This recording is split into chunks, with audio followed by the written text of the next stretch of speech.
Reading time is the best for me. So gather around, let's all take part. Open a book and open your heart. Reading aloud, it's what we do. With Daddy and Declyn and you too. Welcome to Daddy and Declyn Read Aloud.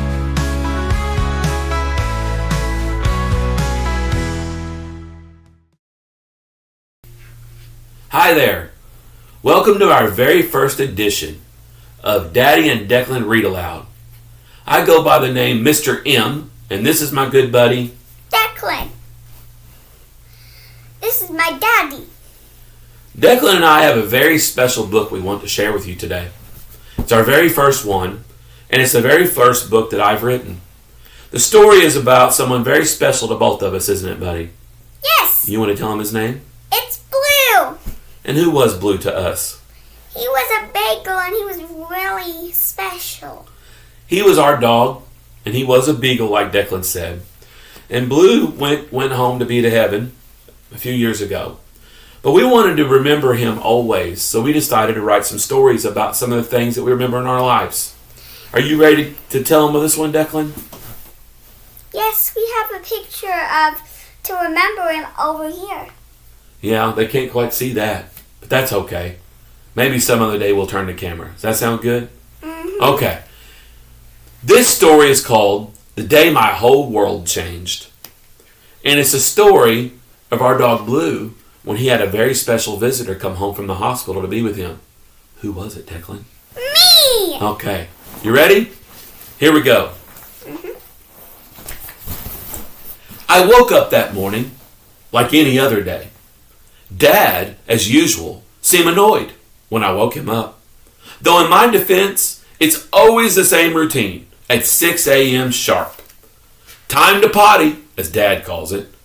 Breakfast, and then 30 minutes of what he thinks is exercise, but is really just me checking the perimeter for overnight intruders. Because we don't want anybody in our house. After that, I do what any reasonable creature would do. I go back to sleep. Of course. This part always seems to upset Dad the most. You'd think after all this time, he'd be used to it. I don't understand why he doesn't just join me. But instead, he stomps around the house, doing what he calls getting ready. This day was no different. Sometimes, Mom joins in on this getting ready ritual, and sometimes she doesn't. She gets me more than Dad does. She knows the value of good back to sleep and enjoying life. But today, she was stomping around too. I wish they'd be quieter. Yeah. I mean, seriously, I'm trying to sleep here. But when I wake them up barking at raccoons or other backyard intruders, do they appreciate it? No. Of course not. They just yell, "I'm trying to sleep. I have to work tomorrow." Whatever that means. Today, though, something felt different. They were in good spirits and focused on something they've been talking about for months. Mom's growing belly. I didn't really understand why they were excited. When my belly got big, they switched me to special food. Junk, really. But I eat it anyway, and then guilt them into giving me bites of their food to make up for it. They kept saying things like, "Is it time? And do we have everything ready?" I had no idea what they meant. As they left, I gave them my best sad puppy eyes. Please don't go. But, like always, it didn't work. Who's going to wait on me hand and foot when they're gone? The cat? Please. So I went back to sleep. It's a tough life, but someone has to live it. Of course. Then something strange happened. I heard the garage door. My ears perked up. Yes, they're back. It's not them. I ran to the door, ready to greet them like always. But wait, it wasn't them. It was Julie. "Hi, Blue. Guess what?" she said. Why do humans always say that to me? As if I'm going to respond with, "What, Julie?" Because he's just a dog. I gave her a look, hoping she'd spit it out. "You're going to be a big brother soon." There it was again. Everyone kept saying that. It made no sense to me. Still, I humored her with a few barks Humans love that. Because they're having a baby. Don't get ahead of the story, buddy. Then she said, "We're going to the kennel." Yes, the kennel. That's where I get to go play with my friends. I'd go every day if they'd let me. Usually I get picked up later the same day. But that night came, and I was still there. Okay, I thought. Sleepover. No big deal. I've done this before. A few days passed. I started to get worried. I hadn't heard anyone talk about a trip. Normally that's when they leave me at the kennel. The only thing they've been talking about lately was when the baby arrives. What does that mean anyway?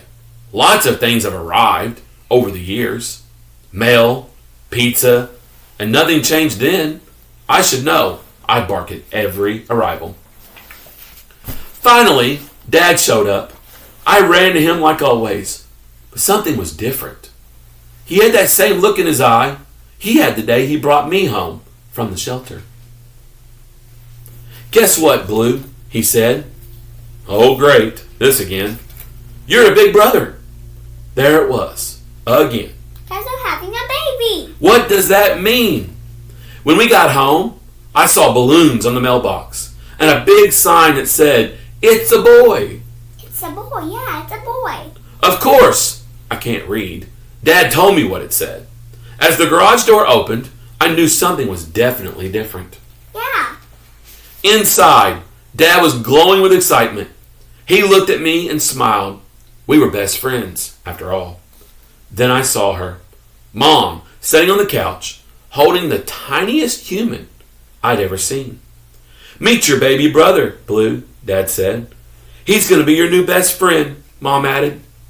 Hold up. Dad is my best friend. He wakes up with me, feeds me, takes me to the vet, plays with me, even naps with me. And this thing, it's tiny. I can't even sit in its lap. I didn't know what they wanted me to do, so I just stayed quiet.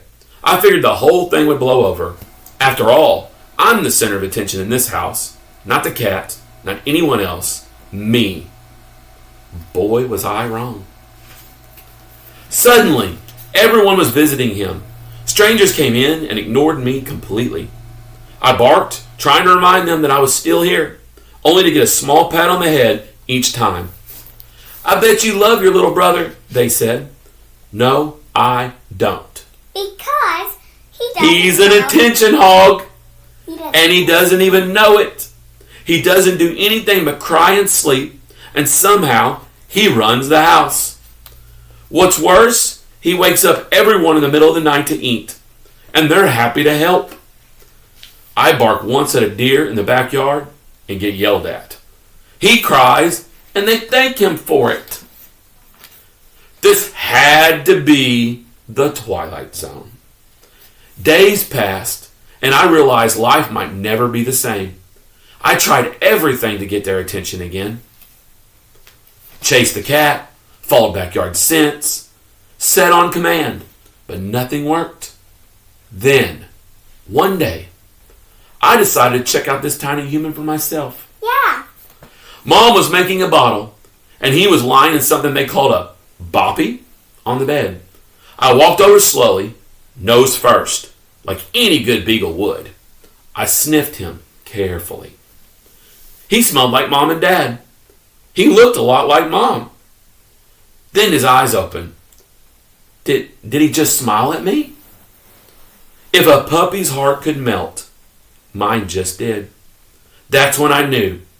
Maybe this little guy really is going to be my new best friend. It's me. Dad walked in and saw us together. "Mom, come look," he called out.